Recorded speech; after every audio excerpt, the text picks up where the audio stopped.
1790, humans began to deposit a thin layer of carbon in Earth's crust. This thin layer, by the way, everything I say isn't going to be as beautiful and moving as what I was just saying.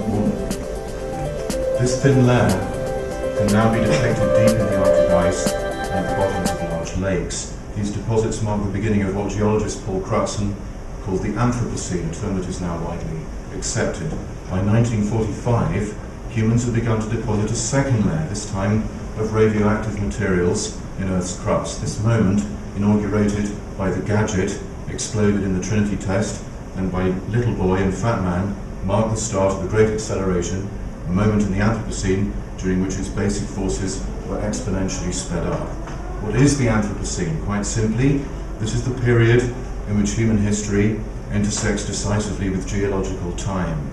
History traditionally is thought as a purely human affair. Moreover, for many scholars, it's reserved for a tiny and recent segment of humanity. Hegel, for instance, viewed history as intrinsic to white Westerners. Africans and Asians suffered, he claimed, from a lack of history and so must have it imposed on them. Heidegger thought that human being, as opposed to non-humans such as lizards, plants and stones, was unique in its ability to bestow being on things. Thus, Dasein, his central term, stands for human being. Furthermore, German Dasein, for some reason, is better than the others, at least at a certain moment in his life. The problem of Eurocentrism and racism is based on a deeply related and also urgent problem which Kentan Meyasu has recently called correlationism, the tendency to insist that only humans, or consciousness, which amounts for many to the same thing, bestow meaning and value on reality. Man, as Protagoras argued, is the measure of all things. This view emerged precisely at the moment at which human history had intersected with geological time, two halves of a torn whole which ecological thinking and politics must begin to put back together. Think about it. At the very moment at which it could not have been clearer, at least with 2020 hindsight, that there was a non-human real that was physically affected by human action, the very humans responsible for the depositing of carbon in Earth's crust also produced philosophies that denied that the humanities could talk about anything other than human access to the real. If it were not now creating an irreversible shift in Earth's climate and a concomitant sixth mass extinction event, which is hard to pronounce if you've got jet lag, which is right, this would be a delicious irony. Humans blindly penetrated Earth while insisting that no human consciousness could know the thing in itself. This simultaneous blindness and acting, doesn't it evoke the primordial myth of what I shall here argue is our agricultural age, an age that is now at least 5,000 years old, the myth of Oedipus. And isn't it necessary in an inaugural talk and for an inaugural issue of a journal on environmental humanities to assert not only that we must understand the human meaning of the Anthropocene, but also figure out a way to think past it? And might these two rhetorical questions be related in some sense? In other words, I shall be arguing that the long history of agriculture, which is now responsible for an embarrassingly large amount of global warming, is the deep background against which thinking about capitalism, communism, and returns to pre-capitalist modes often seem like whistling somewhat blindly in the dark. To understand the magnitude of the problem, then, is to reread the most powerful artwork of our age, an artwork whose power derives, I shall argue, in part from its troubling of the already stable, by then the time of Sophocles, realm of agriculture. For to confront the 2020 hindsight that infects our thinking of modernity, paralysing it with insight as it were, is to study a Mobius strip whose form just is the very form of the Oedipus story. The detective finds out that he or she is the culprit. This Oedipal loop, twisted around itself to form an object that threatens only to have one single side, presents us with the one saving insight of the philosophical Anthropocene, the one that Jacques Lacan states succinctly as, there is no meta-language, there is no other side, no distance possible between us and our being, because, in the words of the great phenomenologist Buckaroo Banzai, wherever you go, there you are. We are shrink-wrapped in reality. The great insight of Kant, the one that led him to correlationism, ends up via Hegel and subsequently Husserl as the discovery of an irreducible there-ness of the subject, or the subject position, or sincerity, or ingenuousness, or take it Higgs's term. This very sincerity, 1, prevents humans from achieving escape velocity from reality, and 2, allows us, if we push it, to discover within the correlationist tradition, through it or under it as it were, a vast array of non-humans who are as irreducible and unassailable in their relations to others as humans are. Heidegger was right then to argue that the philosophy and society to come would pass through nihilism rather than resist or reject it. Likewise, in this talk, we're going to realize that the Oedipus story must be traversed rather than simply rejected in an anti-Oedipal Deleuze-Guattarian manner. To do so is to remain caught in the fundamental problem of the Oedipus story, which is also the fundamental problem of an agricultural age, the age that eventually resulted in the Anthropocene.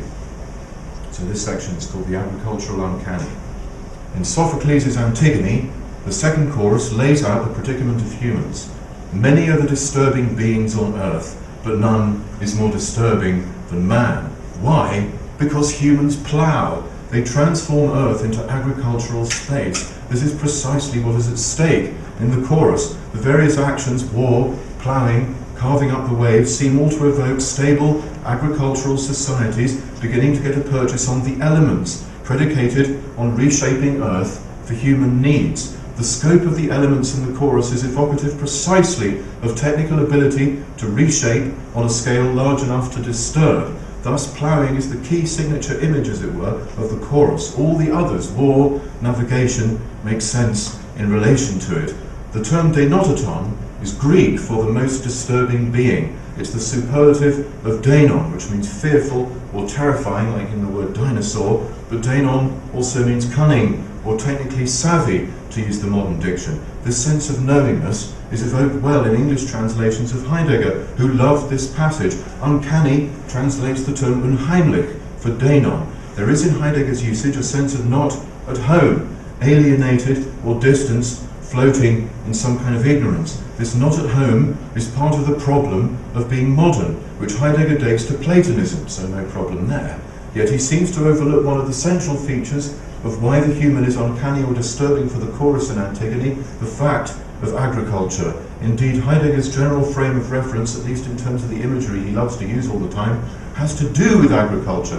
The peasant shoes of Van Gogh, the forest path, the field path, the house, the horizon, all these terms are something like a neo-feudal way of talking, a way that some readers find infuriating and some seductive. Is this not something like a blind spot, nay, an uncanny one in itself, in Heidegger's treatment of the term denotaton?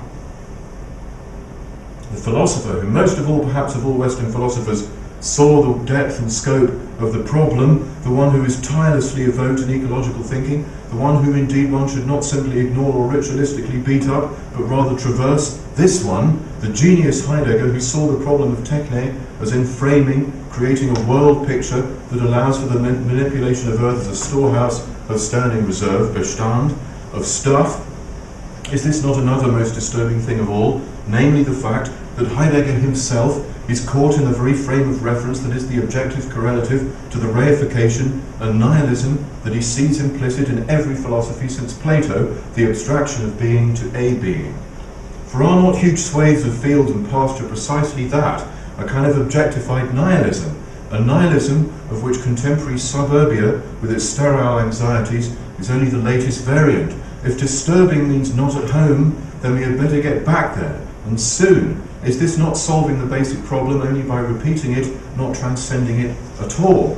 In English translations of Heidegger's Unheimlich, however, there is a slippery slide between canny, savvy, technically proficient, or knowing, and suggestively uncanny, in the sense of stupid, unknowing, ignorant, or obtuse. This slide contains gaps and inconsistencies, gaps that we shall work away at a little in this talk. Knowingness doesn't have to imply technological know-how. There is a sense of weirdness, a term that suggests something knowing and strange, a strangeness that Heidegger thinks is toxic to being. But is this weirdness, this uncanny strangeness, not the very not-at-homeness of difference in identity, of identity as a kind of difference from itself? As Heidegger's perverse descendant Derrida argued, language is irreducibly uncanny because it never quite says what it means or means what it says? What if this were not a problem? What if the point were not to get back to home base, but to voyage out constantly, nomad-like? What if home base, as such, were a kind of uncanniness, as Freud argues in his own thinking on the uncanny? This is the tack taken by Deleuze and Guattari in their work on anti-Oedipal nomad strategies for resisting and transforming modern life and society. Yet it is precisely Oedipus who, having blinded himself, wanders weirdly in the world, homeless. What do Deleuze and Guattari uncannily share with Heidegger? It is precisely this anxiety about weirdness, another term for which might be aesthetic dimension. This is a dimension of knowingness, but of what? Je ne sais quoi. There is a certain nothingness in the aesthetic experience, something we can't put our finger on, a threatening level of pretense, an illusion that might have nothing behind it, or not, and we can't tell. This is my favourite quote from Jacques Lacan. I have to say every day to stop myself from committing suicide. What constitutes pretense is that, in the end, you don't know whether it's pretense or not. Deleuze and Guattari domesticate their nomads. Weirdly, the schizophrenic out for a stroll is in a reality that is more real than the one we deluded neurotics inhabit. To this extent, Deleuze and Guattari are classical metaphysicians, since to be a metaphysician in the Western tradition, as Heidegger himself and then Derrida argue, is to claim that some things are more real than others. The deterritorialized flows of energy are more real than the territorial and molar forces that agglomerate them. In this view, Deleuze and Guattari simply adapt Nietzsche, for whom becoming is more real than being, as if being were a temporary blob of ice in a giant ocean of becoming. Insofar as Nietzsche and Deleuze and Guattari do this, they are making a metaphysical distinction between stasis and movement. Moving things are more real than static things. They take being, as Heidegger argues, as a being, as something or other that can be distinguished from other things, like the way one distinguishes between blood and a blood clot. Deleuze and Guattari, in other words, naturalize. They produce another, new and improved version of nature, which is a direct byproduct of an agricultural age. No indigenous culture thinks nature, and I capitalize it to make it look artificial. For them, reality is a trickster, a magician that deceives and eludes. The metaphysical move that claims one thing to be more real than another thing just is an agricultural philosophical move. If we are going to exit the age of global warming, that is, if non-humans and humans alike have a future on this planet, since their fate is now inextricably bound to the extent that if we go extinct, a whole raft of beings also goes extinct, then we had better get over metaphysics. Heidegger and Derrida were in this sense prophets of a genuinely postmodern, that is post-agricultural, that is ecological age. Deleuze and Guattari's strangely domesticated alienation lacks a difference between reality and illusion. That is to say, it lacks what is disturbing about appearance, that there may or may not be something behind it. Immanence philosophy in general flattens the threat of transcendence, the threat that things are not as they appear. A quasi-scientific, paraphysical diction takes over, full of attractors and fluid dynamics, explaining everything just like science does, explaining everything away. Only science doesn't really do that. As reality is plumbed, it becomes stranger, not more demystified. Deleuze and Guattari do disenchant the world, however, by offering us a view supposedly outside of illusion, the world granted to their version of the schizophrenic. No matter how terrifying or paranoid, this is the real world, no doubt. And that is just it. There is no doubt. Paranoia is realistic, because the world really does consist of thousands of interconnected rhizomes that operate below the threshold of neurotic consciousness. In laying out their schizoanalysis, Deleuze and Guattari hope to do battle with what they consider to be the repressive forces of capitalism, the ones that bind humans to Oedipal family ties, thus, in their view, reinforcing larger despotic regimes, as if it were possible to circumvent Oedipus by ignoring the syndrome altogether, as if Oedipus and agriculture had never happened, as if they could simply be wiped away by wandering freely across the fields. This is indeed anti-Oedipal in the sense that anti-capitalism might just be another form of capitalism, or anti-matter, another form of matter. Weirdness disappears, yet it is this very weirdness, this outer joint quality, which must be faced and traversed. So this next section is called Same as It Ever Was. let's return to the basic definition of the Anthropocene, the intersection of human history and geological time.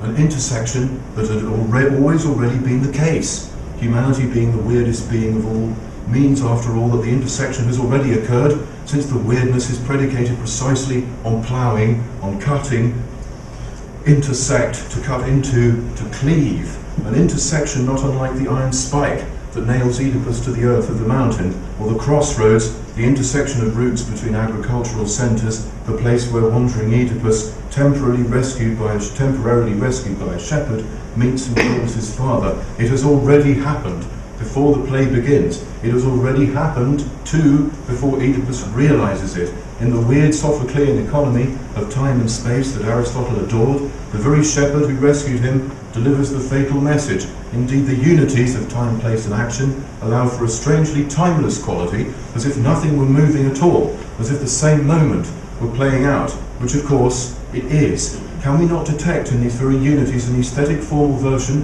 of agriculture, in which the same place is ploughed and sown and reaped and ploughed again, an economy of space and efficiency that allows for some kind of meaningfulness, a horizon that creates a hither and a yonder and allows things to mean by providing a consistent backdrop? Is this not also the weirdness of global warming, which some indeed now call global weirding? That is the uncanny sensation that we have been here before, or that it has already occurred, are fully and technically correct. We can be sure that many official documents state that humanity has now arrived at a crossroads. Yet what if we had already been there and are only beginning to notice it now? The place between Thebes and Corinth, where three roads meet, the place of Oedipus's murder, is the crossroads at Kithaeron. It is a mountain pass, a place between valleys where crops grow and goats and sheep are herded, a necessary intersection between agricultural domains. Two valleys, two city-states, enclosing secrets from one another. No blindness without the different realms of Corinth and Thebes. Oedipus thinks he is the son of Polybus of Corinth, since Polybus adopted him, and for a moment this means that he feels that it is as if he has weirdly escaped fate. The different realms are precisely agricultural realms. Realm, royaume, reality, royalty, all cognates. Only consider the weirdness of Laius, Oedipus's true father. Thinking he can cheat fate, he cruelly exposes his son by having him nailed to the mountainside, hence Oedipus's name, from the Greek for swollen foot, as in edema, swelling. Oedipus bears the permanent scar of this intersection of iron, hammer, mountain, and foot, a trace of the murderous violence of the father. The nail and hammer try to control and contain Oedipus's body, just as Laius has tried to control and contain his son. One feels terrible for Oedipus, not simply horrified, because he is in this regard just a component of a deeper and older story, the wish of parents to destroy their children. The unfortunate fact that it is easier for humans to allow the children to die rather than let them individuate.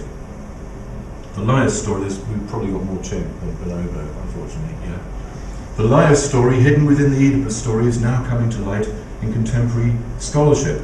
Is this perhaps not itself a symptom of an age in which humans begin to recognise their centuries-old attempts to cheat reality, to bootstrap themselves into the good life for what it is, a headlong plunge into reality itself, disguised as achieving escape velocity from it? Do we not recognise, weirdly, the double quality of inevitability and compulsion on the one hand, and vertiginous freedom on the other? The freedom to kill someone out of what amounts to simple road rage, the freedom to kill one's own son despite the supposed social norms, as long as the oracle suggests you may die at his hand. Isn't this why, in some sense, we are still at that crossroads at Kithaeron, still in the market square, figuring out that we are the criminals we've been looking for? This Mobius plot is the noir detective story in a nutshell. Deckard, discovering that he is one of the replicants he has been seeking to retire, that is to destroy. His nemesis Roy is the Oedipal son who blinds his own father, Tyrell, who wants him destroyed because he threatens his livelihood. Humans are discovering that they are replicants, evolutionary kludges of good enough components that kind of sort of look and quack like conscious beings, passing, for now, our own Turing test for sentience and intelligence. We are a kind of illusion. Yet this is known at the very same time as we know that we are part of Earth, deeply implicated in it. This chiasmic, crossroads-like movement describes the moment at which we see that we are both artificial and natural at the very same time and for the very same reasons.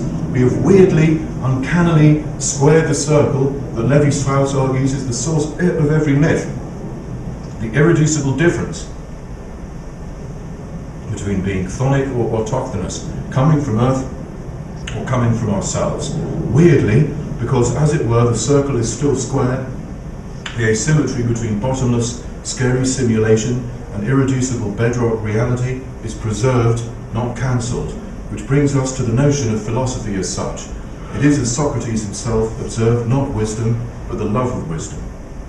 It is not a set of answers, but a way of questioning and opening. At the moment at which humans appear to have more knowledge and technical canniness than ever, reality appears stranger and yet more true than it ever has. Thank you very much.